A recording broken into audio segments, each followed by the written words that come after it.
আসলে MD sir আমাদের সুদীপ্ত আমার বড় ভাই আয়ুব খান আমাদের দেবনিয়ার গ্রুপের এমডি এবং সিআইপি ওনার উদ্যোগে আমরা কম্বল আজকে বাড়িতে 3000 কম্বল বিতরণ করলাম এবং সারা মানিকগঞ্জ হরিরামপুর দোহার নবাবগঞ্জ মিলে আরও 16,000 কম্বল আমরা পর্যায়ক্রমে দিব ইনশাল্লাহ এবং এটা সবসময় বজায় থাকবে প্রতি বছর।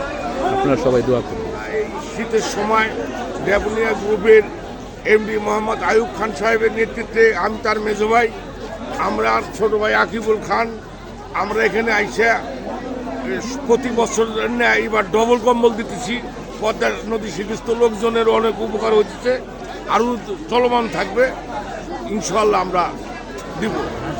আমরা হরিরামপুর তথা ধুলসুরা ইউনিয়নের পদ্মা নদীর তীরে অবস্থিত।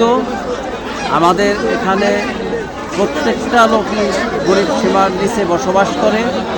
বর্তমান যে শীত পড়েছে দেশে, এখানে মানুষ শীত বস্ত্র কিনা দোকানের কথা বাজার করার মতো অনেকের তৌফিক নাই। সেক্ষেত্রে আমরা এমন একটা ভাগ্যবান লোক পেয়েছি আমাদের মাঝে, সে হলো দেবনিয়া গ্রুপের প্রতিষ্ঠাতা মালিক জনাব আয়ুব খান সাহেব সিআইপি। উনি আমাদের মাঝে তথা সারা মানিকগঞ্জ আজকে যে কম্বল বিতরণ করতেছে, আমাদের ধুলসুরাই শুধু 3-4 হাজার কম্বল আজকে বিতরণ করতেছি আমরা এবং স্বতঃস্ফূর্তভাবে এলাকার গরিব জনসাধারণ এই কম্বল নিয়ে এত আনন্দ হয়েছে এবং দেবনিয়া গ্রুপের মালিক এবং দেবনিয়া গ্রুপের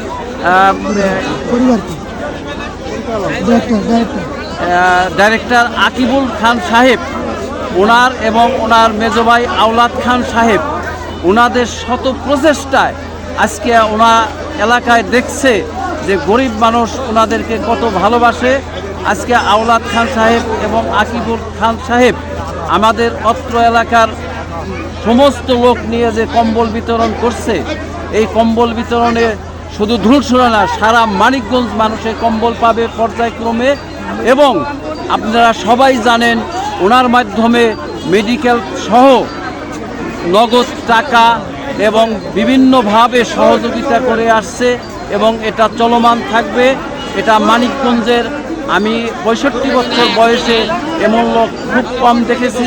গরিব জনগোষ্ঠীর প্রতি ওনার এত ভালোবাসা, উনি প্রত্যেক সপ্তাহে এসে এই গরিব মানুষের টাকা পয়সা দিয়ে যার যখন মেয়ে বিয়ে যা দরকার উনি যা করতেছে, আমরা ওনার জন্যে দোয়া করব উনি যেন আজীবন যতদিন বাঁচা আছে উনি এইভাবে গরিব মানুষের উপকার করতে পারে এবং মেহনতি মানুষের উপকার করতে পারে। এই বলে আমি ধন্যবাদ জানাচ্ছি ওনাকে এবং ওনার জন্য আমিও দোয়া করি। আপনারা সবাই দোয়া করবেন উনি যাতে আজীবন এইভাবে গরিব মানুষের পাশে দাঁড়িয়ে থাকতে পারে। আরেকটা কথা না বললেই নয়, আজকে যেখানে দাঁড়িয়ে কথা বলতেছি পদ্মা নদীর করাল ঘাসে এই পদ্মা আজকে এখানে চলে আসতো। ওনার প্রচেষ্টায় আমার জানা মতে কয়েক কোটি টাকা সরকারের জিও ব্যাগ দিয়ে উনি পদ্মা নদী শাসন করেছে। আজকে আমরা অত্র এলাকার নিজস্ব অর্থায়নে এই কাজগুলো উনি করেছে।